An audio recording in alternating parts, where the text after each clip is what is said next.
Hello students, this video is for quick revision of trigonometry function of class 12th. Now I would like to tell you what is inverse function and which is invertible function and which is not. Now ठीक है, तो देखिए class 11th में हमने already पढ़ चुका है कि कौन फंक्शन इन्वर्टिबल होता है और कौन फंक्शन इन्वर्टिबल नहीं होता है। तो इन्वर्टिबल फंक्शन के लिए क्या कंडीशन है कि कौन फंक्शन इन्वर्स, किस फंक्शन का हम इन्वर्स निकाल सकते हैं। सपोज दैट हम फर्स्ट ऑफ ऑल हम ये बताएंगे कि फंक्शन को कैसे लिखा जाता है। ठीक है, how to represent a function, how to represent a function, a function. Okay, F map function can represent F map A to B F X equals to A X plus B. Okay, किसी भी बच्चे function को कैसे हम लिखेंगे, F map A to B, क्या लिखेंगे, F map A to B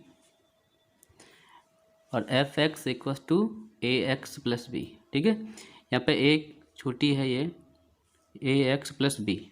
okay, यहाँ पर ये जो देख रहे हैं A and B there are two set, A and B are two sets. Okay, A and B are two sets, A और बी दो क्या है, दो सेट हैं। जो सेट ए है, सेट ए जो है which contain value of x at which function is defined,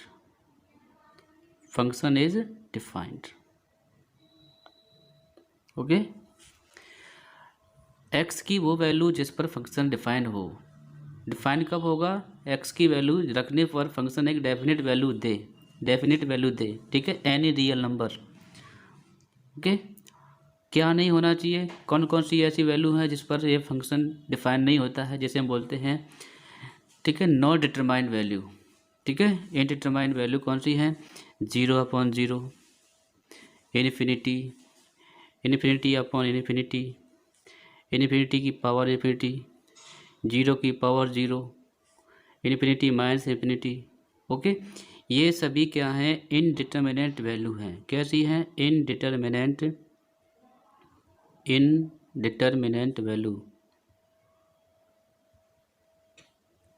values.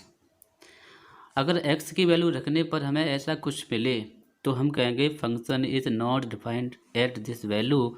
वो फंक्शन की वैल्यू, वो x की वैल्यू जिस पर फंक्शन डिफाइन नहीं है उसे कहते हैं हम इनडिटरमिनेंट वैल्यू बच्चों। और ये जो x की वैल्यू होता है इसे हम बोलते हैं डोमेन, दिस इज डोमेन। हालांकि बच्चों ये क्लास 11th का टॉपिक है फंक्शन को, बट फंक्शन को समझना अपने आप में एक अलग बात है। ठीक है, मैं यहाँ पे 1 मिनट में फंक्शन को बताना चाहूँगा, उसके बाद हम जस्ट इन्वर्स स्टार्ट करते हैं। ठीक है, डोमेन हो गया ये, जैसे अभी हमने लिखा है F map A to B F X equals to A X plus B, this is domain. What is domain? Value of x at which function is defined, and this is codomain. What is this? This is codomain. ये बच्चों क्या है, this is codomain, यानी कि possible value of function ये है, या by होता है फंक्शन। ठीक है, फंक्शन की पॉसिबल वैल्यू क्या कहलाएगी, कोडोमेन कहलाएगी। ओके, फिर हम देखते हैं कि फंक्शन 1 होता है, मैनी 1 होता है, फंक्शन 1 होता है, इन2 होता है। बट यहाँ पर हम ये बता रहे हैं कौन सा फंक्शन इन्वर्टिबल होगा, जो फंक्शन बच्चों बाइजेक्टिव हो, वो function, the function that is bijective is invertible. ठीक है, only those function are invertible which are bijective, only those function are invertible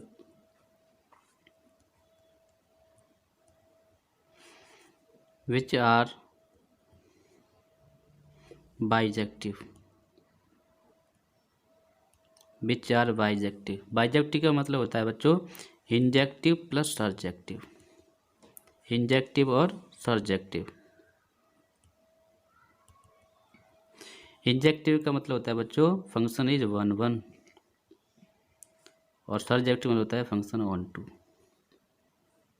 अगर फंक्शन 1 1 भी होगा और ऑन टू भी होगा, उसी फंक्शन का हम क्या निकाल पाएंगे, क्या निकाल पाएंगे, हम इन्वर्स निकाल पाएंगे। ठीक है, यहाँ बात समझ में आई नहीं आई?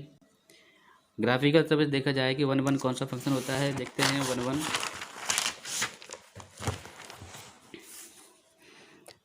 This is set A and this is set B. Okay, F function है दोनों में, set A and set B. x1 y1 मिला, x2 रखा तो हमें y2 मिला, x3 रखा तो हमें y3 मिला। ठीक है, every different value of x, at every different value of x function give different value. At every different value of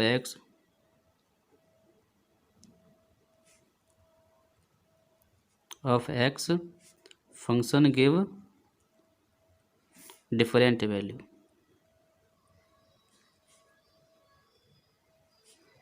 उसे कहते हैं बच्चों हम 1 1, उसे क्या कहते हैं 1 1।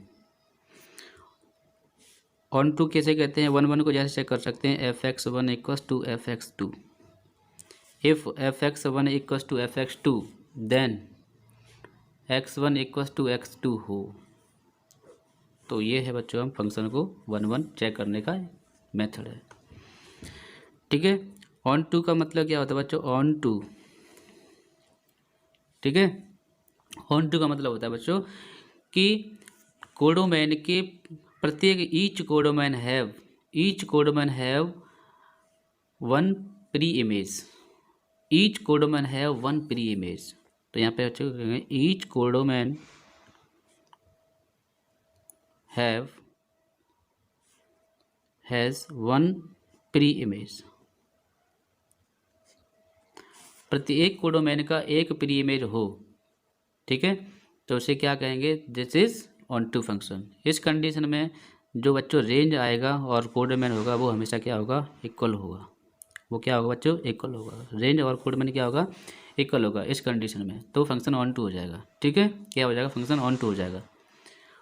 ठीक है, यानी कि अगर कोई एलिमेंट इसमें है तो कोई ऐसा एलिमेंट नहीं होना चाहिए कि यहाँ पर हो उसका कोई प्री इमेज नहीं हो, तो फंक्शन ऑन टू नहीं होगा, फिर वो 1 ऑन इनटू होगा। फिर कौन सा होगा, इनटू होगा। एग्जाम्पल के लिए यहाँ पर x1 है, x2 है, x3 है, यहाँ पर y1 है, y2 है, y3 है, y4 है, ये है ये। ठीक है बट यहाँ पर देख रहे हैं y4 is element which have no pre image. y4 codomain y4 have no pre image, has no pre image. एक भी एलिमेंट ऐसा हो, एक भी एलिमेंट सेट बी में ऐसा हो जिसका कोई प्री इमेज नहीं है यहाँ पर, इसका मतलब ये फंक्शन, इसका मीन्स क्या होगा, ये फंक्शन कैसा है, this is into function, this is into function. तो बात समझ में आएगी नहीं है बच्चों हम यहाँ पे। तो ये फंक्शन कौन इन्वर्टिबल होगा, this is onto 1 1 and onto. जो फंक्शन 1 1 भी हो और ऑन टू भी हो उसी का इन्वर्स एग्जिस्ट करेगा, अदरवाइज इन्वर्स एग्जिस्ट नहीं करेगा। ठीक है, that function which is 1 1 and onto, तो उसी फंक्शन का बच्चों इन्वर्स एग्जिस्ट करेगा। ठीक है, अदरवाइज इन्वर्स एग्जिस्ट नहीं करेगा। तो कैसे लिखेंगे, यहाँ पर एफ मैप फंक्शन है A to B, F X equal to कितना दिया है, A X plus B, suppose that. ठीक है, देन तो एफ इन्वर्स हम पढ़ेंगे यहाँ पे, F inverse equals to B to A हो जाएगा बच्चे, इसका कोडोमेन डोमेन बन जाएगा, domain codomain. F inverse X जो भी है यहाँ पर बच्चों यहाँ पर आ जाएगा। ठीक है, क्लियर।